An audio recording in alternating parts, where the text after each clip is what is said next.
Okay, guys, welcome back to another edition of Live Wire. I am your host, Jared Moore, and Live Wire is the program where we take your questions from the chat. On tonight's show, we're going to be talking with Chris Azbell. He is the Extension Coordinator for the College of the Muscogee Nation's 1994 Land Grant Extension Services Office. Got to get that big mouthful done. So to start off with, thanks for joining us tonight, Chris. Hey, I'm super happy to be here and looking forward to the questions and giving a little information about our extension program. Awesome. So I guess to start off with, could you tell us, for anybody, citizens or anybody that might be watching this, what is the 1994 Land Grant Extension Services Office? What is that big thing about? Okay. Yeah. So just generally speaking, you don't have to say 1994 every single time, but that's just basically the legislative authority backing up what we do here at the College of Muscogee Nation. So historically, there's been other land grant institutions in Oklahoma. You have Oklahoma State is a land grant. You have Langston, and then you have the College of Muscogee Nation. And so what it is they have a mission to do research, education, and extension. And so our job is basically to do adult education, is to community enhancement, and take the information from our research facilities and put that out into the community. So in a nutshell, that's kind of what a land grant institution does. Okay. And the 1994 part comes from legislation that Congress passed in 1994, right? Right. So I pulled that up just to get, on ChatGPT. So I think there was in 1994, land grant institutions, also known as tribal colleges and universities, there was the Equity and Educational Land Grant Status Act of 1994, and so that was the legislative authority. We were actually established in 2004, 10 years later, and we just came up on our 20-year anniversary as a college. And so as we continue to evolve and we maintain our higher education accreditation, we had to start developing the other parts of that mission. I got you. Right. So I guess the first, that kind of covers what the office is and what the function of it is. And you guys are currently based on the College of the Muscogee Nation's campus. Is that correct? You guys' office is on there? Yeah, so they started a natural resources program at the college recently, maybe 2 years ago, something like that. And then they added on to that building, and we have two offices, extension offices in the natural resources building on the campus for the College of Muscogee Nation. Yep. Okay. And we had talked before when we were talking about doing a live stream about some of the stuff you guys have planned for the coming year, the next 6 months or so. Could you, for the audience, just give them an idea of what you guys' plans are, and if citizens want to come up and come to the office, what services can they get from you, that type of a deal? So, hey, that is a great question, Jared. And let me back up a little bit, and tell people kind of the way we're set up right now. So we are funded under a 4-year grant through NIFA, National Institute for Food and Agriculture. And that 4-year grant, we're actually in the second year of the grant. They hired me in November. So we're a little bit behind, just the nature of sometimes of the way things progress. We're a little bit behind, but we're probably going to end up getting an extension. So it'll be the full 4 years. And in that grant, they wrote as the mission of our organization is to promote food sovereignty, to eliminate food scarcity, eliminate food deserts, promotion of traditional ecological knowledge, and then also the establishment of an heirloom seed program. So if you look at Cherokee Nation, I think the Choctaw Nation is doing the same thing. Just recently, my wife's Cherokee, you can get onto their portal and you can request heirloom seeds. So they grow heirloom crops, and then they harvest the seeds, they dry them, and then they redistribute them out. So those are some of the programs that we will be developing here. So we're going to be developing our heirloom seed program. We're working with Loop Square. We're actually hoping to have a farmer's market around April 13th. We're looking at doing it every other Saturday from April to basically into October. Working out some details. Had a meeting on that today. We're also working with OSU Ag Extension on a Master Gardener program. And we also are going to be hiring a extension educator here in my department, and she actually has a background in horticulture. And so we'll be growing a number of things here on campus and be able to distribute those out to the citizens. with that said, I mean, those are some of the things that are written into the grant. What we have is we actually brought on Dr. Bill Path. He's the the retired president from OSU IT.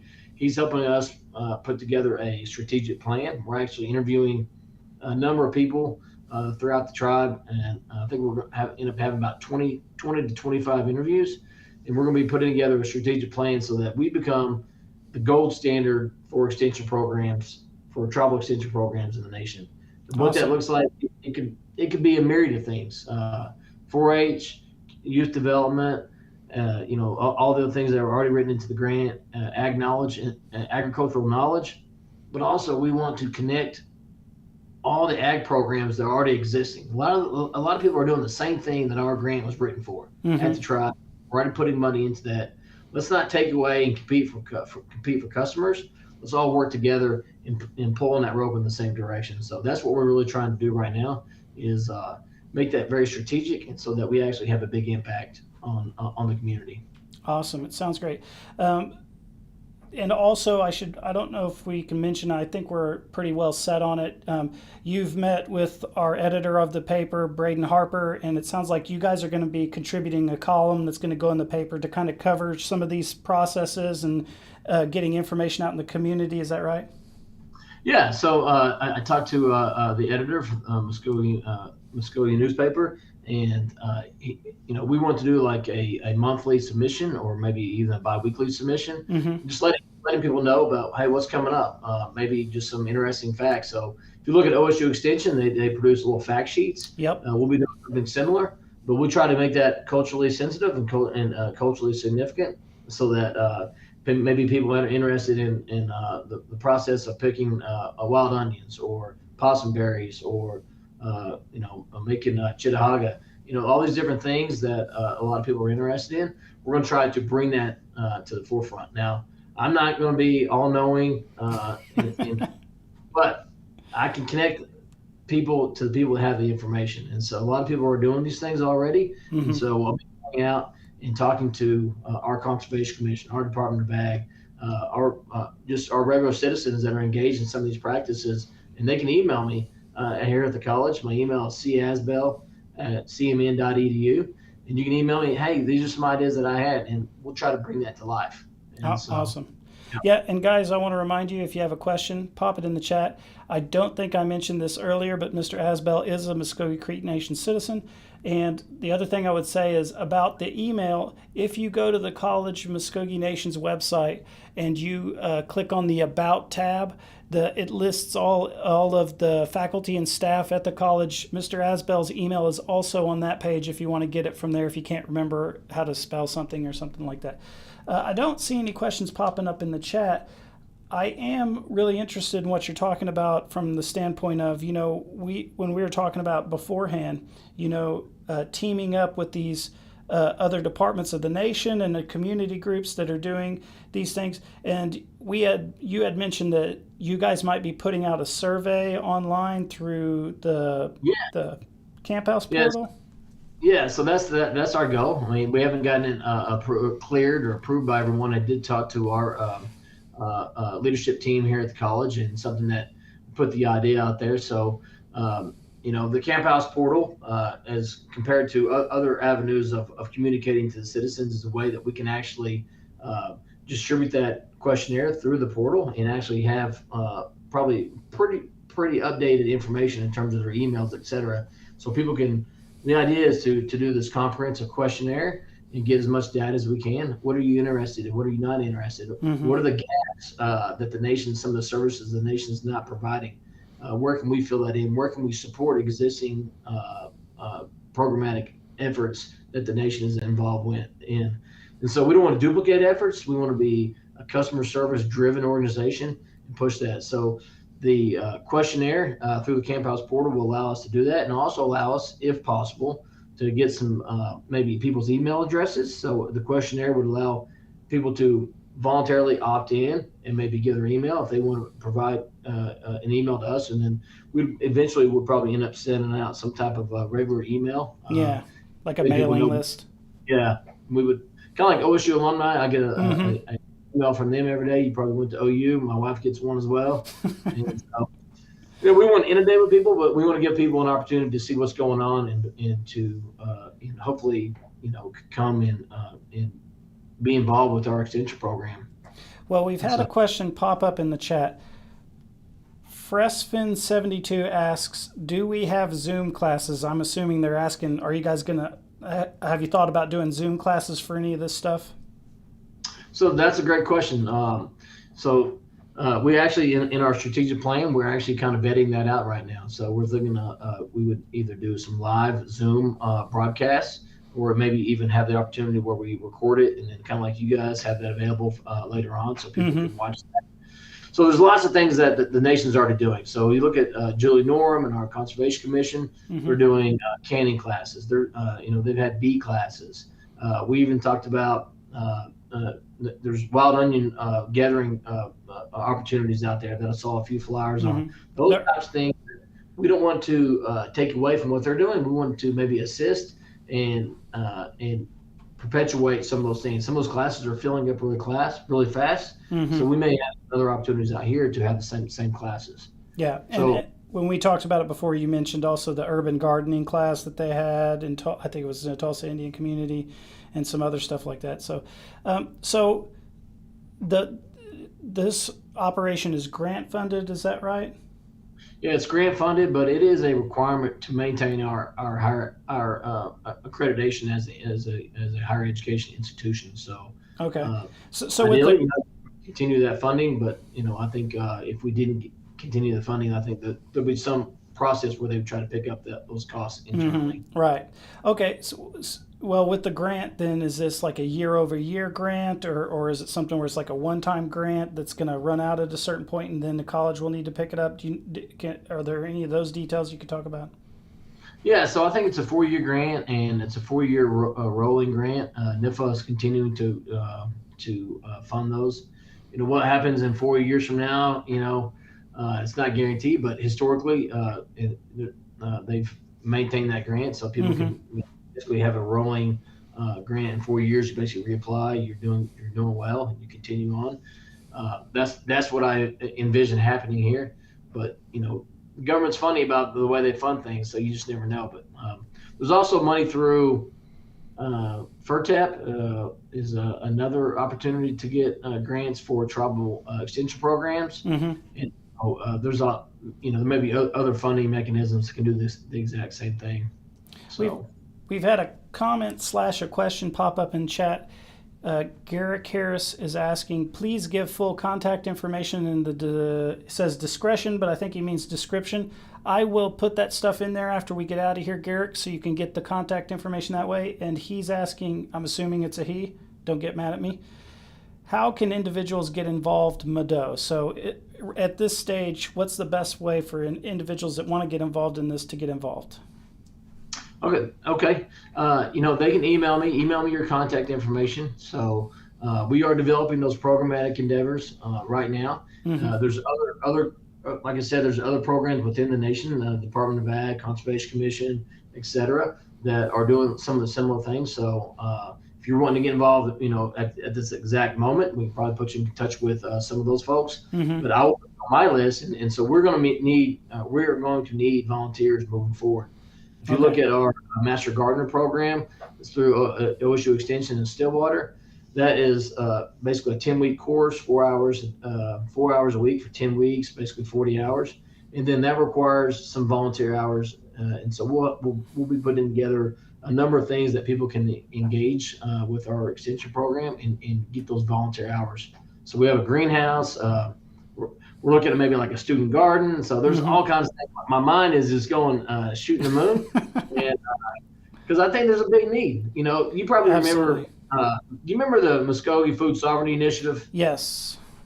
So a lot of those folks have reached out to me. So a lot of things that they were doing is kind of in our wheelhouse. So we'll be taking that back over and trying to do a lot of things that the Muscogee Food Sovereignty Initiative did. They were really ahead of their.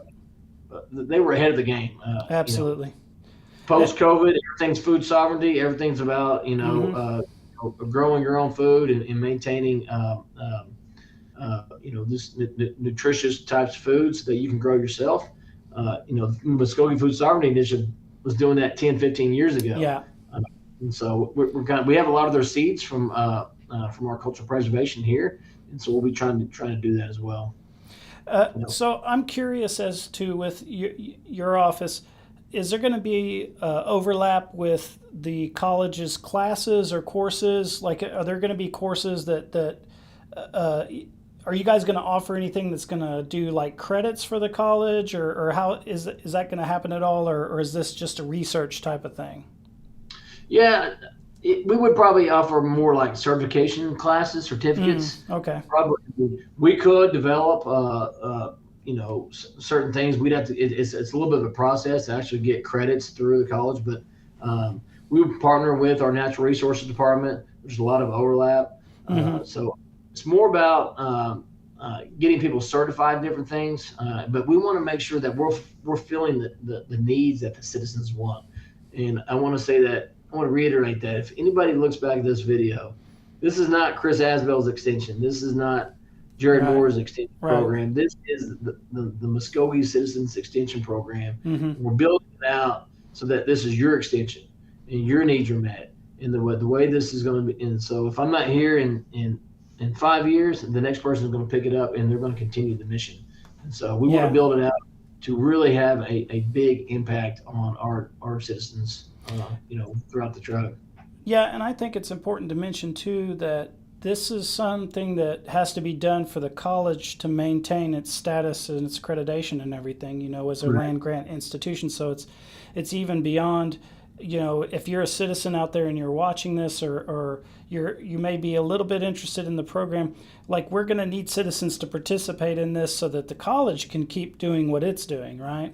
So that's a good point to mention to people. And I think it's great. I'm looking forward to everything that's coming out of you guys. I'm looking forward to the events that you're going to have in the future, and just keep them coming. We are at 17 minutes. I do not see any more questions in the chat. So at this time, I normally ask, is there anything about the Land Grant Extension Services Office that you think is important to mention that we haven't talked about already? I think, I just want to encourage people to visit the College of Mvskoke Nation, see what it has to offer. It's not just an extension program. The college has so many wonderful opportunities for our Muscogee youth, and really we have a lot of adults going back, and I have, some of our elders are taking some class. I'm actually teaching a course, and we have elders teaching courses. So myriad of things that the college provides. The extension is one of those things. It's really to get out into the community. And it's not just here in Okmulgee. We got to get out throughout the entire territorial boundaries of the Mvskoke Nation. And so go down in south, and where a lot of people are more rural in nature, and getting those out. I also want to get into the communities and promote raised bed gardening. Some of the things that we're wanting to do. Get into the nutrition centers. Really, the sky's the limit. I mean, there's nothing that we can't do. I mean, really, extension can be anything, and it can be community development, youth development. And lots of things fall under extension. If you look at OSU, they're involved with obesity reduction programs. They're involved with some drug type reduction, drug use reduction programs, stuff like that. With the fentanyl epidemic. Yeah. So we can pretty much do anything. We have a unique opportunity, I think, because some of the funding sources through the federal government. That we can actually get different fundings that maybe the tribe doesn't necessarily have direct access to, or conservation doesn't have direct access to. So, and the other thing is, we love partnerships. If anybody wants to volunteer, or if you have an organization that think that would be good for us to partner, let's partner. Let's make stuff happen. I mean, I'm all about making things happen. I don't like getting bogged down in over-analysis. Right. In terms of you get paralyzed by doing that, and you spend too much time trying to think about every possible option. Just make things happen. We're all humans. We're all people, and let's get out there and do some things. Absolutely. We had a question pop up here. Joe Tunes is asking, so can anybody sign up for it? Do you have to have a GED, or can you just show up and sign up? As a volunteer, anybody can be a volunteer. If you're talking about the Master Gardener program, there is a little bit of an application process that OSU requires. Mm-hmm. And so we're going through that to eventually maybe develop our own version of that. It's a very, very renowned program, but sometimes you got to figure out how other people do certain things, and then we can take that and kind of make it more Muscogee in its development. So, but if he wants to volunteer, he can email me. Anybody can be a part of our extension program. I mean, anybody at all.